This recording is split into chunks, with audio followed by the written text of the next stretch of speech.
चेतना जी। राधे राधे। गुरुदेव आपके चरणों में कोटि कोटि प्रणाम।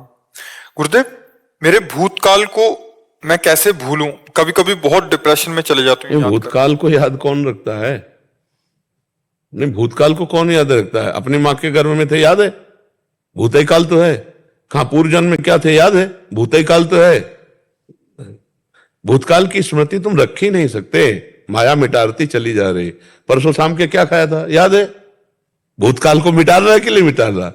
हाँ, हमारी बात यह होती कि जब हमारे द्वारा कुछ जघन्य पाप हो जाते हैं, बात समझना, जघन्य पाप होते हैं जो बिल्कुल नहीं करने चाहिए, पापाचरण जब बन जाते तो हमारी बुद्धि में नकारात्मक सोच, ओवर थिंकिंग, ये बढ़ जाती है। उसी से हम परेशान हो जाते हैं। अब वो चाहे भूत की हो या भविष्य की हो या कोई वर्तमान की हो, ऐसा थोड़ी केवल भूतई में लगे रहते हो। भूतई का भूत नहीं है, वो भविष्य का भी भूत है, वर्तमान का भी भूत है, पंचभूतों का भी भूत चढ़ा हुआ है। नाम जप करो, भगवान का आश्रय लेकर गलत पापाचरण मत करो, सब ठीक हो जाएगा। और भगवान से विमुख है तब लग कुशल न जीव को सपने मन विश्राम। स्वप्न में भी शांति नहीं मिल सकती, जागृत की कौन कहे। भगवान से विमुख पुरुष को कभी शांति नहीं मिल सकती। इसलिए भगवान का आश्रय लो, नाम जप करो। और हमारा मन का एक स्वभाव है, वो नवम नवम बातें पकड़ता रहता है, पुरानी बातें पकड़ता रहता है, वर्तमान में कल्पना करता रहता है। हमको समय नहीं देना उसको नाम जप में लगाना। ये भूत है, इसको नाम जप में लगाओ। राधा राधा राधा राधा, अभी आनंदित हो जाओगी। और जैसे ये कह दे कि भूतकाल की बातें विस्मरण नहीं होती तो गलत। ये काम माया है का है, वो अपने आप करती रहती। नहीं, आप बताओ 4 दिन पहले क्या खाया था?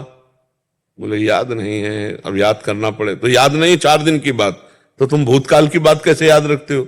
हमारे मन की दशा को पहले पकड़ो। हमारा मन पापाचरण के कारण अपवित्र हो गया, अपवित्र के कारण वो नकारात्मक सोच और व्यर्थ चिंतन, जिसे ओवर थिंकिंग कहते हैं, वही हमको परेशान कर रही, जो हमें डिप्रेशन तक पहुंचा देगी। या पहुंच गई हो, दवा चल रही हो तो बात है, नहीं तो आगे पहुंचा देगी।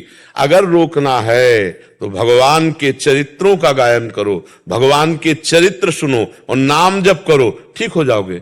सैकड़ों भाई ऐसे आए जो कह रहे हम डिप्रेशन की दवा ले लेकर परेशान थे, लेकिन जब से सत्संग सुना और नाम जप शुरू किया हम ठीक हो गए। ऐसे सैकड़ों भाई हमारे सामने यही बात करके गए। तो हमें लगता है कि हम डिप्रेशन जो पहुंचते हैं उसका कारण समझो पाप, व्यर्थ चिंतन, नकारात्मक सोच। उसको नष्ट करने के लिए भगवान का नाम गरज रहा है। खूब नाम कीर्तन करो, नाम जप करो, भगवत चरित्र सुनो, सत्संग सुनो, अभी आनंद आने लगेगा। चिंतन बदल जाए ना तो आनंद आपके चिंतन में है।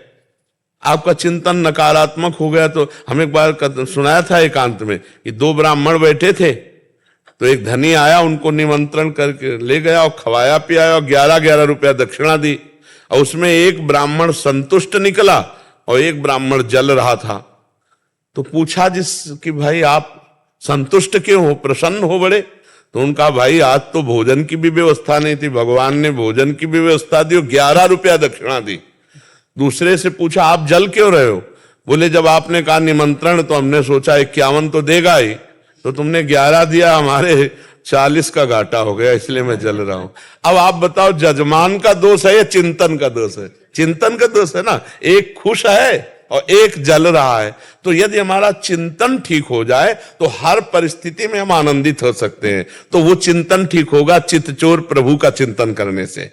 इसलिए नाम जप करो, भगवान के आश्रित रहो और व्यर्थ का चिंतन बंद करो। अगर नाम जप नहीं करोगे तो व्यर्थ का तो चिंतन होगा, और व्यर्थ का चिंतन होगा परेशान करेगा।